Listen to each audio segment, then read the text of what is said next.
जीने का उद्देश्य पूरा हो, जीने का उद्देश्य पूरा हो। जीवन क्या है?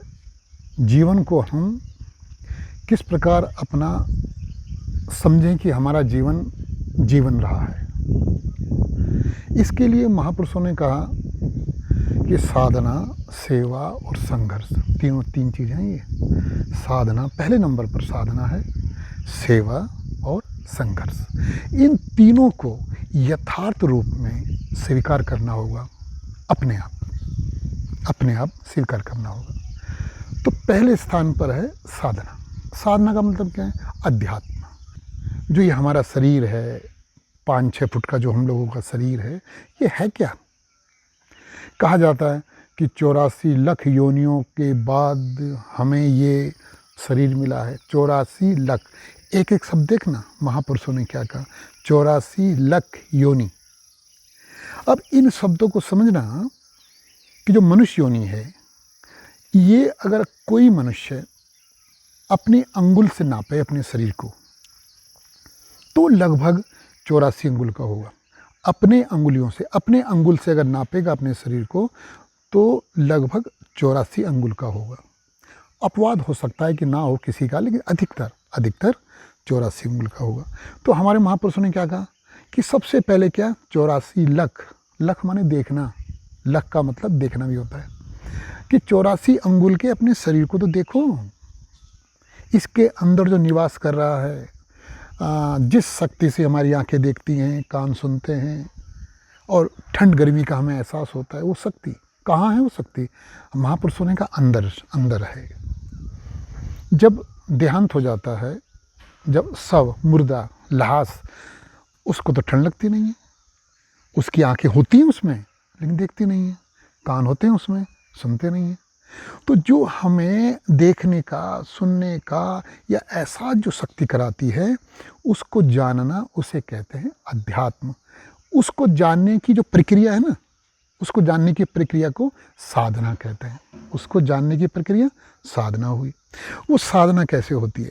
किस प्रकार हम श्वास में चल रहे नाम का जब हम सुमरन करते हैं तो धीरे धीरे 10वें द्वार से 18वें द्वार तक की हम धीरे धीरे यात्रा करते हैं। अंदर की धुनकारें, अंदर के जो सुगंध हैं, अंदर के जो दृश्य हैं, अंदर के जो नगर हैं, अंदर के जो गांव हैं, वो अलौकिक, अद्भुत, उनकी यात्रा का जो हम प्रयास करते हैं, अंदर जाने का जो हम प्रयास करते हैं, इसको हम साधना कहते हैं। ये साधना है। अंदर जाने के प्रयास से अंदर आत्मशक्ति बढ़ती है, और जिसके अंदर आत्मशक्ति, जिसकी बलवान है, वो ही सेवा कर सकता है। समाज की, मानवता की सेवा, दिल से सेवा हो। हम जो हमारी योग्यता है, जैसी हमारी सामर्थ्य है, उस अनुसार हम सेवा करें। सेवा भावना हो, मैं किस प्रकार सेवा करूं मानवता की। उसके बाद संघर्ष, और जिसके अंदर मानवता, समाज की सेवा की भावना है, वो ही संघर्ष कर सकता है। संघर्ष माने राजनीति, संघर्ष माने समाज के लिए कार्य, संघर्ष माने देश के लिए कार्य, संघर्ष माने विश्व के लिए कार्य, इस तरह। लेकिन पहले स्थान पर है साधना। साधना से ही मनुष्य के अंदर सेवा का भाव आता है, संघर्ष की ताकत आती है, साधना। इसलिए साधना पर गहराई पूर्वक, लेकिन जो साधना को नहीं जानता वो नहीं कर सकता। वो स्वार्थ, साधना अगर हट गई तो क्या प्रवेश करता है? स्वार्थ और साधना ऐसे हैं जैसे प्रकाश और अंधकार। अगर प्रकाश है तो वहाँ अंधकार नहीं रहेगा, जहाँ अंधकार है समझ लेना वहाँ प्रकाश नहीं है। इसलिए साधना और स्वार्थ से मनुष्य का पतन होता है। साधना से मनुष्य मुक्ति के मार्ग पर चलता है। जितने भी हमारे क्रांतिकारी थे सब आध्यात्मिक थे, सब साधना में रत थे, साधना में। और ये साधना है ना, जो साधना है, जो अध्यात्म है, ये पूरे संसार में हिंद से ही फैला है, पूरे संसार में। इसमें क्या होता है कि पूरे गुरु की शरण ली जाती है, पूरे मन से, पूरे दिल से पूरे गुरु की शरण ली जाती है। पूरा गुरु फिर छोटे बच्चे की तरह उसे अंदर की यात्रा बताता है, किस प्रकार अंदर की यात्रा होती है, 10वें द्वार से 18वें द्वार तक की यात्रा कैसे की जाती है, क्या क्या बाधाएं हैं उसमें, कैसा कैसा अनुभव है उसमें। ये तभी हो पाता है जब पूरे गुरु को हम पूरे मन से स्वीकार करें।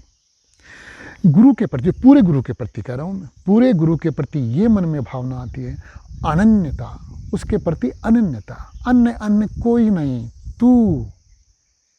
तो हम अध्यात्म की यात्रा करते हैं, अंदर की धुनकारे, अंदर का पूरा हाल जो गजब है उसकी तरफ हम बढ़ते हैं। हमारे क्या कहा कि अंदर 7 नगर हैं, सप्तनगरी, सप्तनगरी अंदर हैं। पहली है दारावती, द्वारिका, अंदर अंदर भी द्वारिका है। पहला 10वें द्वार के पार करते ही पहला नगर मिलता है हमें, दारावती, द्वारिका। और पता है आखिरी नगर, अंदर का जो आखिरी नगर का नाम क्या है? अयोध्या। अयोध्या का अर्थ क्या होता है? जहाँ युद्ध नहीं होता, जहाँ 2 में युद्ध होता है ना, अयोध्या मतलब जहाँ केवल एक है। हर समय युद्ध विवाद किस में होगा? 2 में होगा ना, विवाद युद्ध। वहाँ उस नगर का नाम के जो अंतिम नगर है, जहाँ वो अकाल पुरुष निवास करता है, उस नगर का नाम है अयोध्या। जहाँ 2 नहीं है, जहाँ युद्ध नहीं होता, वहाँ एक है। इस तरह जैसे जैसे हम पूरे गुरु के साथ मिलकर जैसे जैसे हम अंदर जाते हैं, जैसे जैसे हम अंदर जाते हैं, अनहद की धुनकारों का सहारा लेते हुए धीरे धीरे हम, बहुत धीरे धीरे हम अंदर जाते हैं, बहुत धीरे धीरे अंदर जाते हैं। और एक स्थान ऐसा आता है जहाँ अनहद की धुनकारें भी लोप हो जाती है, नाम लोप हो जाता है, धुनकारें लोप हो जाती हैं, तब बचता है नामी। फिर नामी के साथ हम अंदर चलते हैं, कुछ लोकांतरों में हम नामी के साथ अंदर चलते हैं। आखिर में जो अयोध्या से पहले फिर नामी भी लोप हो जाता है। वहीं का एहसास है सो हम, एहसास है वहीं का एहसास है सो हम। सोहम जपा नहीं जाता, सोहम जपा नहीं जाता, सोहम का एहसास होता है अंदर।